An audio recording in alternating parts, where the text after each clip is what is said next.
اور دیکھیں ساتھ ہی رسولوں کا ذکر ہے، جیسے شروع میں بات ہوئی تھی کہ ہمارے رب کے بھیجے ہوئے رسول واقعی حق لے کر آئے تھے. تو رسول پر ایمان اور پیروی کتنی ضروری ہے، کیونکہ رسول ہی تو وہ ہستی ہوتی ہے جو ہمیں اصل میں بتاتا ہے کہ ہدایت جو آ رہی ہے وہ اس کے تھرو آ رہی ہے، نمبر ون، اور وہ پھر اس کے اوپر عمل کر کے بھی بتاتا ہے کہ کس طریقے سے اس کے اوپر عمل کیا جائے گا. اس وقت ندا آئے گی کہ یہ جنت جس کے تم وارث بنائے گئے ہو تمہیں ان اعمال کے بدلے میں ملی ہے جو تم کرتے رہے ہو. یعنی یا تو اللہ تعالیٰ پکاریں گے یا کوئی فرشتے پکاریں گے اور وہ کہیں گے کہ جو تم یعنی انسان کے اعمال کی قدردانی کی جائے گی کہ جو اعمال تم کر کے آئے ہو اصل میں اس کی وجہ سے تمہیں جنت ملی ہے. تو جنت میں جانے کے لیے کیا ضروری ہے؟ پھر نیک اعمال.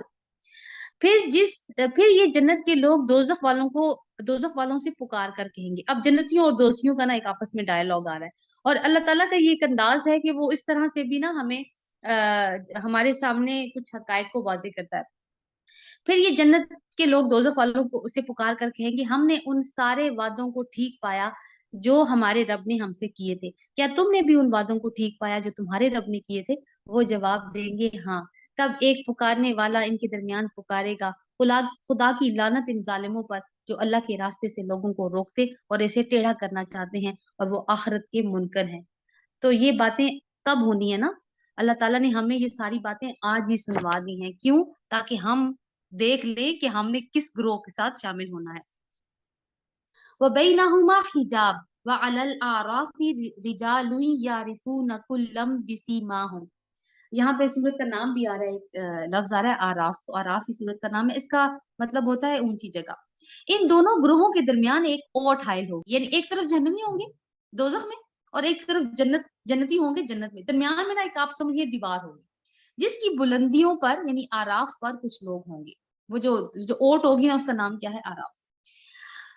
یہ ہر ایک کو اس کے نام سے پہچانیں گے. یعنی یہ جو لوگ جو دیوار کے اوپر کھڑے ہوں گے، اب آپ دیکھیے یوں امیجن کیجیے، ایک طرف جنت ایک طرف دوزخ، بیچ میں دیوار کے اوپر کچھ لوگ. یہ کون لوگ ہیں؟ ان کو اہل آراف کہا جائے گا. یہ اب کیا کریں گے؟ اب ظاہر ہے یہ کیونکہ دیوار پہ کھڑے ہیں، یہ جنت کی طرف بھی دیکھ سکتے ہیں، یہ دوزخ کی طرف بھی دیکھ سکتے ہیں. اب یہ ہر ایک کو ان کے نام سے پہچانیں گے اور جنت والوں سے پکار کر کہیں گے سلامتی ہو تم پر. یہ لوگ جنت میں داخل تو نہیں ہوئے مگر اس کے امیدوار ضرور ہیں. یعنی ابھی داخل تو نہیں ہوئے لیکن ان کا رزلٹ لیٹر آن پہ لگا ہوا ہے. تو اب دیکھیں کہ اچھا یہ کیوں سچویشن پیش آئی گی؟ ان کے اعمال میں یعنی کہ پازیٹیو پہلو نہ تو اتنا واضح ہوگا کہ وہ جنت میں داخل ہو سکیں، اور برائیاں نہ ہی اتنی زیادہ ہوں گی کہ دوزخ میں جھونکے جا سکیں. یعنی ترازو جو ہے نا وہ بیچ میں کھڑا ہو جائے گا 50-50% پہ آ کے. تو اب ان کے لیے فیصلہ ہونا ہے کہ انہوں نے کدھر جانا ہے. تو اب یہ امید لگائے ہوئے ہیں کہ یار کہ ان کا رب ان کو جنت میں داخل کر دے، کیونکہ وہ جنت بھی دیکھنے اور دوزخ بھی. وَإِذَا صُرِفَتْ أَبْصَارُهُمْ تِلْقَاءَ أَصْحَابِ النَّارِ. اور جب ان کی نگاہیں دوزخ والوں کی طرف پھریں گی تو کہیں گے اے رب ہمیں ان ظالم لوگوں میں شامل نہ کیجیے. پھر یہ آراف کے لوگ دوزخ کی چند بڑی بڑی شخصیتوں کو ان کی علامتوں سے پہچان کر پکاریں گی. یعنی ان کو ان کی شکلوں سے پہچان لیں گے یا کچھ اور علامتیں ہوں گی، پہچان لیں گے ان کو. جیسے فار ایگزامپل کہ ابو لہب ہوگا یا ابو جہل ہوگا یا عقبہ بن ابی معیط ہوگا. ان کو پہچانیں گے کہ کیا کہیں گے کہ دیکھ لیا تم نے آج نہ تمہارے جتھے تمہارے کسی کام آئے اور نہ ساز و سامان جس کو تم بڑی چیز سمجھتے تھے. اور کیا یہ اہل جنت وہی لوگ نہیں ہیں جن کے متعلق تم قسمیں کھا کھا کر کہتے تھے کہ ان کو تو خدا اپنی رحمت سے کچھ نہ دے گا؟ آج انہی سے کہا گیا ہے کہ جنت میں داخل ہو جاؤ، تمہارے لیے نہ کوئی خوف ہے اور نہ کوئی رنج. تو مطلب ایک طرح کا طنز ہے کہ تم دنیا میں جو کچھ سمجھتے تھے کہ ان کو کیا ملے گا، دنیا میں بھی حقیر سے ہیں، آخر میں بھی یہی رہیں گے. تو دیکھو یہ تو وہی لوگ ہیں، ان کو تو جنت مل گئی. وَنَادَى أَصْحَابُ النَّارِ أَصْحَابَ الْجَنَّةِ أَنْ أَفِيضُوا عَلَيْنَا مِنَ الْمَاءِ أَوْ مِمَّا رَزَقَكُمُ اللَّهُ. اور دوزخ کے لوگ جنت والوں کو پکار کر کہیں گے کہ کوئی تھوڑا سا پانی ہم پر ڈال دو، جو رزق اللہ نے تمہیں دیا ہے اس میں سے کچھ پھینک دو. وہ جواب دیں گے اللہ نے یہ دونوں چیزیں ان منکرین حق پر حرام کر دی ہیں جنہوں نے اپنے دین کو کھیل اور تفریح بنا لیا تھا اور جنہیں دنیا کی زندگی نے فریب میں مبتلا کر رکھا تھا. اللہ فرماتا ہے آج بھی ہم انہیں اسی طرح بھلا دیں گے جس طرح وہ اس دن کی ملاقات کو بھولے رہے اور ہماری آیات کا انکار کرتے رہے. تو اب سوال یہ اٹھتا ہے کہ اب اپنا رویہ کیسا رکھیں کہ ہمیں جنت مل جائے. مطلب ہمارا رویہ کیسا ہونا چاہیے کہ ہم بھی اس جنت کے وارث بن جائیں. نہ ہم دوزخ والوں میں شامل ہوں اور نہ ہی اہل اعراف میں شامل ہوں۔ وَلَقَدْ جِئْنَاكُمْ بِكِتَابٍ فَصَّلْنَاهُ عَلَىٰ عِلْمٍ هُدًى وَرَحْمَةً لِقَوْمٍ يُؤْمِنُونَ۔ ہم ان لوگوں کے پاس ایک ایسی کتاب لے آئے ہیں جس کو ہم نے علم کی بنا پر مفصل بنایا ہے۔ کون کہہ رہا ہے؟ اللہ تعالیٰ کہتا ہے یہ جو کتاب ہے نا، یہ علم ہے۔ کس کا؟ میرا علم، یعنی اللہ کا علم، اور جو ایمان لانے والوں کے لیے ہدایت اور رحمت ہے۔ اب کیا یہ لوگ اس کے سوا کسی اور بات کے منتظر ہیں کہ وہ انجام ان کے سامنے آ جائے جس کی یہ کتاب خبر دے رہی ہے؟ جس روز وہ انجام سامنے آ گیا تو وہی لوگ جنہوں نے پہلے اسے نظر انداز کر دیا تھا کہیں گے کہ واقعی ہمارے رب کے رسول حق لے کر آئے تھے، پھر کیا اب ہمیں کچھ سفارشی ملیں گے جو ہمارے حق میں سفارش کریں، یا ہمیں دوبارہ واپس ہی بھیج دیا جائے تاکہ جو کچھ ہم پہلے کرتے تھے اس کے بجائے اب دوسرے طریقے پر کام کر کے دکھائیں۔ تو یہاں پہ بھی کس چیز کی اہمیت نظر آ رہی ہے؟ ایمان بالرسول کی، رسولوں پر ایمان کی۔ انہوں نے اپنے آپ کو خسارے میں ڈال دیا اور وہ سارے جھوٹ جو انہوں نے تصنیف کیے تھے آج ان سے گم ہو کر رہ گئے۔ ان ربکم اللہ الذی خلق السماوات والارض فی ستۃ ایام۔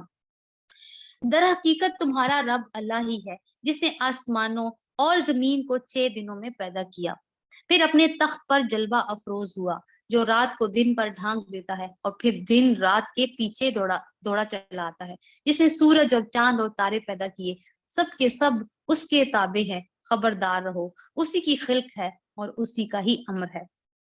یعنی آسمانوں اور زمین کی پیدائش جو ہے وہ 6 دنوں میں ہوئی۔ اب یہ دن کی مقدار یہ 24 گھنٹے ہیں جو ہم اپنے دن جو زمین کے اوپر ٹائم چل رہا ہے اس کے حساب سے ہے، یا کوئی اور وقت؟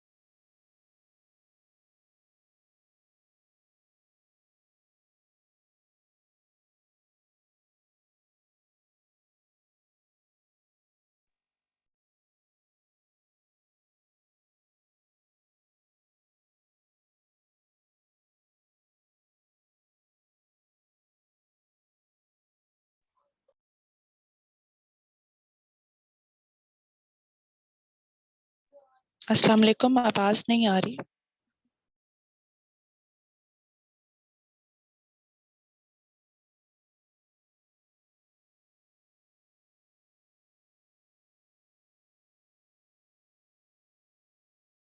جی وعلیکم السلام، آواز مجھے بھی نہیں آ رہی ہے میم کی۔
آواز آ رہی ہے میری اب؟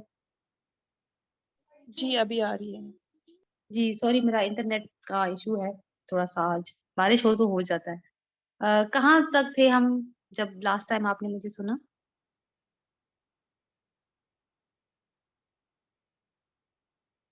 کون سی بات چل رہی تھی، کوئی بتائے گا تاکہ وہیں سے سٹارٹ کریں؟ جی زمین اور آسمان کی تخلیق کے حوالے سے تو 6 دنوں کی بات ہو رہی تھی، زمین کو 6 ٹھیک دن ہے میں بنایا گیا۔ جی، اللہ تعالیٰ نے زمین کو 6 دنوں میں بنایا، تو ہم یہ بات کر رہے تھے کہ اب یہ ایک دن کی مقدار 24 گھنٹے ہے یا کچھ اور ہے، کیونکہ ہمیں دن کی مقدار 50,000 سال بھی ملتی ہے، اور کچھ اور بھی 1,000 سال بھی ملتی ہے، اور قرآن میں ہی ملتی ہے۔ تو ابھی یہ تو اللہ تعالیٰ کو ہی پتا ہے۔ تو یہ جو ہے نا کہ اللہ تعالیٰ نے زمین، ہاں یہ پتا ہے 6 دنوں میں بنایا، اور حامیم سجدہ، سورۃ حامیم سجدہ میں ہم اس کا، اللہ تعالیٰ اس کا بریک اپ بھی دیتے ہیں کہ 2 دنوں میں کیا ہوا، 2 دنوں میں کیا ہوا، اور 2 دنوں میں کیا ہوا۔ تو وہ انشاءاللہ ہم وہیں جا کے پڑھیں گے، لیکن ابھی تک یہ متشابہات ہی ہے، ظاہر ہے ہمارے لیے، ہمیں اس کی کیفیت کا ابھی تک نہیں پتا۔ اور پھر اپنے تخت پر جلوہ افروز ہوا، اس کی کیفیت کو سمجھنا بھی ہمارے لیے ممکن نہیں ہے، یہ بھی متشابہات میں ہے۔ اور وہ کیونکہ اللہ تعالیٰ نے پہلے ہی قرآن میں متشابہات اور محکمات کو واضح کر دیا تھا، اسی لیے کہ یہ آگے چیزیں آنے والی ہیں۔ پھر اللہ تعالیٰ کی قدرت کی نشانیاں ہیں، اور اللہ تعالیٰ نے یہاں پہ کہا کہ اسی کی خلق ہے، یعنی مخلوق اسی کی ہے، تو حکم بھی اسی کا ہی چلتا ہے اس کے اوپر۔ بڑا بابرکت ہے اللہ سارے جہانوں کا مالک و پروردگار، اپنے رب کو پکارو گڑ گڑاتے ہوئے اور چپکے چپکے، یقیناً وہ حد سے گزرنے والوں کو پسند نہیں کرتا۔ زمین میں فساد برپا نہ کرو جبکہ اس کی اصلاح ہو چکی ہے، یعنی بہت سارے انبیاء آ چکے ہیں، انہوں نے بہت زیادہ اپنی کوشش کی ہے کہ زمین میں اصلاحات ہوں، اب جو اصلاحات ہو چکی ہیں تم ان کو ضائع نہ کرو۔ خدا ہی کو پکارو خوف کے ساتھ اور امید کے ساتھ، یقیناً اللہ کی رحمت نیک کردار لوگوں کے قریب ہے۔ تو دعا کے آداب سکھائے جا رہے ہیں کہ آہستہ آہستہ چپکے چپکے پکارنا ہے، کیونکہ ہمارا رب تو ہم دل میں بھی پکاریں گے نا تو وہ سن لیتا ہے۔ اور پھر یہ ہے کہ رب اور بندے کے درمیان سرگوشیاں چلتی رہیں، اور اس کے ساتھ یہ ایک کنیکشن بھی رہتا ہے ہمیشہ۔ ہم جو بھی کام کر رہے ہیں، ضروری نہیں ہے نماز کے بعد ہی ہم ہاتھ اٹھائیں اور فارمل طریقے سے دعا کریں، بس اس سے بات کرتے رہیں وہ ہمیشہ۔ کیوں؟ کیونکہ وہ کہتا ہے کہ جب بھی تم مجھے پکارو میں قریب ہوں، تو پکارنا تو ہمارا کام ہے نا پھر۔ هو الذی یرسل الریاح بشرا بین یدی رحمتی، اور وہ اللہ ہی ہے جو ہواؤں کو اپنی رحمت کے آگے آگے خوشخبری لیے ہوئے بھیجتا ہے۔ جب وہ پانی سے لدے ہوئے بادل اٹھا لیتی ہیں تو انہیں کسی مردہ زمین کی طرف حرکت دیتا ہے، اور وہاں می برسا کر اسی مری ہوئی زمین سے طرح طرح کے پھل نکالتا ہے۔ دیکھو اسی طرح ہم مردوں کو حالت موت سے نکالتے ہیں، شاید کہ تم اس مشاہدے سے کچھ سبق لو۔ جو زمین اچھی ہوتی ہے وہ اپنے رب کے حکم سے خوب پھل پھول لاتی ہے، اور جو زمین خراب ہوتی ہے اس سے ناقص پیداوار کے سوا کچھ نہیں نکلتا۔ اسی طرح ہم اپنی نشانیوں کو بار بار پیش کرتے ہیں ان لوگوں کے لیے جو شکر گزار ہونے والے ہیں۔ تو انسان بھی زمین کی طرح کا ہے، اور بارش کیا ہے؟ وہی، یعنی وہی کیا ہے؟ ہدایت۔ اگر انسان ہدایت کا پیاسا ہوگا تو جب ہدایت کی بارش برسے گی تو اس کو اپنے اندر جذب کر لے گا اور صحیح نتیجہ نکالے گا اپنے لیے۔ لیکن اگر انسان پیاسا ہی نہ ہو، اس کو ہدایت کی پیاس ہی نہ ہو، تو پھر جتنی مرضی بارش برس جائے اس کے اوپر کوئی فرق نہیں پڑتا۔ ایک اور یہاں پہ بڑا اہم پوائنٹ تھا، ہاں اسی طرح تم، یعنی بارش کو اب آپ دیکھیے گا قرآن کا یہ ایک مسلسل اسلوب چلے گا کہ جہاں بارش کا ذکر آتا ہے نا اور مردہ زمین کو زندہ کرنے کی بات آتی ہے بارش کے بعد، ساتھ ہی اللہ تعالیٰ اس بات کو مینشن کرتے ہیں کہ تمہیں بھی اسی طرح زندہ، اللہ تعالیٰ جب تم مردہ ہوگے اسی طرح کر کے تمہیں زندہ اٹھا لے گا۔ ہو سکتا ہے وہاں پہ بھی جب سب لوگ، یعنی پہلی دفعہ سور میں پھونک ماری جائے گی تو جتنی دنیا میں جتنی بھی مخلوق ہے سب مر جائے گی، تو اب جب دوبارہ سور میں پھونک ماری جائے گی تو وہ ساری مخلوق زندہ ہو جائے گی۔ تو میں بھی اللہ تعالیٰ کوئی بارش ہی برسائیں اور انسان پودوں کی طرح اگائیں جیسے پودے اگتے ہیں، واللہ اعلم۔ لقد ارسلنا نوحا الى قومه فقال يا قوم اعبدوا الله ما لكم من اله غيره اني اخاف عليكم عذاب يوم عظيم۔ اب جیسے پہلے ذکر ہوا تھا کہ اس کے اوپر جو دعوت دی جا رہی ہے وہ ایمان بالرسل کی دعوت ہے۔ اب یہاں پہ نا بہت سارے رسولوں کا ایک آپ کہیں کہ ترتیب کے ساتھ ان کی اقوام اور ان کے کچھ واقعات آ رہے ہیں۔ فوکس ہم نے جو کرنا ہے وہ کن چیزوں پہ کرنا ہے، 2-3 پوائنٹس مائنڈ میں رکھیے، پھر پڑھیں گے تو چیزیں آسان ہو جائیں گی، خود بخود سمجھ میں آئیں گی۔ پہلی چیز کہ رسول کے اوپر ایمان کتنا ضروری ہے، ایمان نہیں لائیں گے تو کیا انجام ہوگا۔ اور جو مزید چیزیں نوٹ کرنی ہے وہ یہ ہے کہ سب رسولوں کا پیغام کیا تھا، اور اس پیغام کے جواب میں امتوں نے کیا جواب دیا، اور امتوں میں کون سا وہ ایک خاص ٹولہ تھا جس نے انبیاء کی کو ماننے سے انکار کر دیا اور باقی لوگوں نے انہی کی پیروی کی۔ اس کے ساتھ ہمیں انبیاء کے کچھ اوصاف بھی نظر آئیں گے، تو اب ہم اس کو پڑھ لیتے ہیں۔ ہم نے نوح کو اس کی قوم کی طرف بھیجا، اور کہاں پہ تھا؟ عراق کا علاقہ تھا۔ اس نے کہا اے برادران قوم، اللہ کی بندگی کرو، اس کے سوا تمہارا کوئی خدا نہیں ہے، میں تمہارے حق میں ایک ہولناک دن کے عذاب سے ڈرتا ہوں، یعنی توحید کی دعوت دی اور قیامت کے بارے میں بھی بتا دیا۔ اس کی قوم کے سرداروں نے جواب دیا، یہ ہے وہ ٹولہ، ایلیٹ کلاس، ہم کو تو یہ نظر آتا ہے کہ تم صحیح گمراہی میں ہو۔ انہوں نے کہا اے برادران قوم، میں کسی گمراہی میں نہیں پڑا ہوں، بلکہ میں رب العالمین کا رسول ہوں اور تمہیں اپنے رب کے پیغامات پہنچاتا ہوں، تمہارا خیر خواہ ہوں، اور مجھے اللہ کی طرف سے جو کچھ معلوم ہے وہ تمہیں معلوم نہیں ہے۔ کیا تمہیں اس بات پر تعجب ہوا کہ تمہارے پاس خود تمہاری اپنی قوم میں سے ایک آدمی کے ذریعے تمہارے رب کی یاد دہانی آ گئی تاکہ وہ تمہیں خبردار کرے اور تم غلط روی سے بچ جاؤ اور تم پر رحم کیا جائے؟ تو ایک چیز یہ ہے کہ لوگوں کے اندر سے ہی کوئی بندہ اس کے سامنے آ جاتا ہے نا جس کو اللہ تعالیٰ اچھا مرتبہ دے دیتا ہے، تو لوگ اس کو دیکھ نہیں سکتے، ترقی کرتا ہوا کسی کو دیکھ نہیں سکتے۔ لیکن یہاں پہ ہم نے یہ نوٹ کرنا ہے کہ کیونکہ انبیاء جتنے بھی آتے ہیں وہ ان کی اپنی قوموں کے اندر سے ہی آتے ہیں، اور وہ ایسے لوگ ہوتے ہیں جو با کردار با اخلاق لوگ ہوتے ہیں، اور ان کے کردار جو ہے وہ ایک